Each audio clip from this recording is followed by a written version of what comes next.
ये कहानी हमें जिंदगी भर याद रहने वाली है, क्योंकि हम कहानी कभी नहीं भूलते और कहानी हमें जिंदगी भर याद रहती है। हम कोई लेसन पढ़ते हैं या कुछ सीखते हैं तो हम उसे कुछ दिनों के बाद भूल जाते हैं, लेकिन कहानी हमें जिंदगी भर याद रहती है। ये कहानी है एक किंगडम की, एक ऐसे राज्य की जहां हर 4 साल में एक राजा को बदल दिया जाता था। जब भी किसी राजा के 5 साल पूरे होने वाले होते थे, तब उसको भेज दिया जाता है ऐसे एक जंगल के अंदर जहां पर उसको खाने पीने के लिए कुछ भी नहीं मिलता है और जहां पर बहुत जंगली जानवर होते हैं, वही उसको खा लेते थे। उसके बाद एक राजा के 5 साल कंप्लीट होते हैं, तब उसको नए कपड़े पहनाए जाते हैं और उस राजा को हाथी पे बिठाया जाता है और उसके बाद उसको गुड बाय कहने के लिए उसको एक बोर्ड पे बिठा दिया जाता है और भेज दिया जाता है ऐसे एक जंगल में जहां पे उसको खाने पीने के लिए कुछ भी नहीं होता है, जहां पे वो अपना गुजारा भी नहीं कर सकता है। जैसे ही उस राजा को भेज दिया जाता है, अब उस राज्य के लोग सोचने लगते हैं हमारे राज्य का नया राजा कौन बनेगा। तब उनको पता चलता है कि हमारे राज्य में एक ऐसा व्यक्ति है जो बहुत होशियार इंसान है और उसे हमारे राज्य का राजा बना देना चाहिए। जैसे ही राज्य के सभी लोग उसके पास चले जाते हैं और उस व्यक्ति को रिक्वेस्ट करते हैं कि आप हमारे राज्य के राजा बनेंगे, तो वह व्यक्ति मना कर देता है, क्योंकि उसको सारी बातें बताई जाती है कि जब भी हमारे राज्य में किसी राजा के 5 साल पूरे हो जाते हैं तो उस राजा को ऐसी जगह पर भेज दिया जाता है जहां पर उस राजा को जानवर ही खा लेते हैं और वहां पर जीवन नहीं है। तब उस जगह के लोगों ने उनको बोला कि प्लीज आप हमारे राज्य के राजा बनिए, क्योंकि आप बहुत होशियार और चालाक भी हो और आप अच्छी तरीके से हमारे राज्य को चला लोगे। सभी की रिक्वेस्ट के बाद उस इंसान ने बोला कि हाँ, मैं आपके राज्य का राजा बनने के लिए तैयार हूँ और मैं इस बात के लिए भी सहमत हूँ कि 5 साल के बाद मुझे ऐसी जगह पर भेज दिया जाएगा जहां पर कोई जीवन नहीं है। जैसे ही वो इंसान उस राज्य का राजा बन जाता है, तब उसके 3 दिन के बाद वो राजा अपने लोगों से पूछता है कि कौन सी वो जगह है जहां पर हर राजा को 5 साल पूरे होने के बाद भेज दिया जाता है। नया राजा अपने लोगों के साथ उस जंगल के अंदर विजिट करके देखता है कि कौन सी वह जगह है जहां पर सभी राजाओं को मरने के लिए छोड़ दिया जाता है। उसके साथ ही वह यह भी देखता है कि उस घने जंगल में पिछले बहुत राजाओं की लाशें भी पड़ी हुई है और वो जंगल इतना ज्यादा घना है कि वहां पर बहुत अलग अलग तरह के जानवर भी रह रहे होते हैं।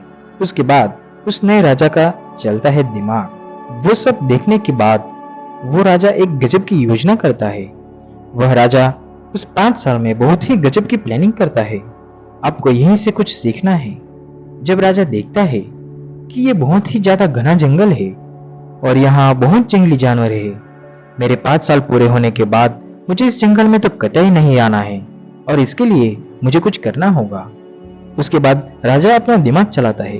राजा पहले ही साल में उस जंगल के सारे पेड़ पौधों को कटवा देता है और राजा ने वो सारी चीजें वहां से हटवा दी जिससे वो जंगल इतना घना लग रहा था और वहां से सारे जानवरों को भी हटवा दिया। राजा ने दूसरे साल भी उसके ऊपर काम किया और उस जगह को ऐसा बना दिया जिसे वो जंगल ना लगे।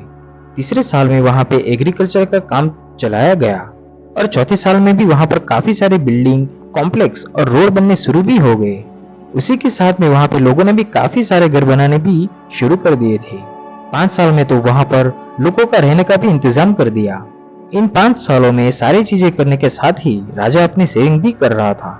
राजा बहुत कम खर्च करता था और सेविंग भी बहुत करता था ताकि वो अपने पैसे खर्च कर पाए अपनी उस जगह पर जिसे वो 5 साल से तैयार कर रहा था। उसके बाद जैसे ही उस राजा के 5 साल पूरे होने वाले थे, वो अपने राज्य के लोगों को बोलता है कि मेरे 5 साल कंप्लीट होने वाले हैं और मुझे मेरे उस जगह पर भेज दीजिए जहां पर आप मुझे 5 साल बाद भेज देने वाले थे। तब उस राज्य के लोग बोलते हैं कि अभी आपके 5 साल पूरे नहीं हुए हैं और अभी आपके 5 साल पूरे होने में अभी 10 दिन बाकी है। राजा को बहुत एक्साइटमेंट हो रही थी क्योंकि राजा को अपनी उस जगह भेज देने वाले थे जहां पर उसे अपने खाने पीने और रहने की तैयारी पिछले 5 साल पहले ही करवा के रखी थी। जैसे ही उस राजा के 5 साल पूरी तरह से कंप्लीट हो जाते हैं, तो उस राजा को भी नए कपड़े पहनाए जाते हैं और उस राजा को गुड बाय करने के लिए उसे हाथी के पीठ पर बैठाया जाता है। लेकिन उस राजा के लोगों ने देखा कि राजा तब भी हंस रहा है। पिछले हर साल ऐसा होता था कि जब भी किसी राजा के 5 साल कंप्लीट हो जाते थे तो वे सभी राजा रोते रोते जाते थे लेकिन ये राजा तो हंसता हुआ जा रहा है। जब लोगों ने उनसे पूछा कि आप इतने हंस क्यों रहे हैं, यानी कि आप इतने खुश क्यों हो, तब राजा सबको बोलता है, जब आप दुनिया में आते हो, यानी कि जब आपका जन्म होता है, तो पूरी दुनिया हंसती है और तब आप रोते हो। लेकिन कुछ ऐसा करके जाओ कि ये पूरी दुनिया रोए और आप हंसते हुए जाओ। यह लाइन आपने बहुत बार सुनी होगी। ठीक उसी तरह उस राजा ने भी ऐसा ही करा। उसने अपनी जिंदगी को ऐसी बना ली थी कि वो हंसता हुआ उस जगह पर जा रहा था। उसके बाद वह राजा बोलता है कि इससे पहले जितने भी राजा आए थे, वो उस 5 साल में राज करने में, मजे करने में और ऐशो आराम की लाइफ जीने में इतने खो जाते थे कि वो भूल ही जाते थे कि उनको 5 साल बाद एक ऐसी जगह पर भेज दिया जाएगा जहां पर उन्हें मरना पड़ेगा। लेकिन मैंने इस 5 साल में उस जगह को भी ठीक कर लिया और मुझे यह पता था कि 5 साल बाद मुझे उस जगह पर भेज दिया जाएगा और उसके लिए मैं उस जगह पर काम किया। मेरे पास यही टाइम था काम करने के लिए और मैं खोया नहीं। मैं राजा तो जरूर था, लेकिन मैं ये भी नहीं भूला था कि मेरा आने वाला टाइम कैसा होगा और मैंने मेरे भविष्य की प्लानिंग की और उस पर काम करना शुरू भी कर दिया। जब वो राजा जाता है तब वो खुश होते हुए जाता है और अपनी सारी सेविंग को भी अपने साथ ले जाता है जो उसने पिछले 5 साल में इकट्ठी कर ली थी। राजा बनने के बाद भी उसने ज्यादा खर्च नहीं किया और उसने अपना फ्यूचर संभाला और उसने काम किया उसके ऊपर। हमें इस कहानी से यह सीख मिलती है कि हमें अपने जिंदगी में अपनी लाइफ को अच्छी बनाने के लिए कुछ ही समय मिलता है। अगर आप मेरी एज के हो, यानी कि 16 से 25 साल के बीच में हो, तो यह एज आपकी गोल्डन एज है।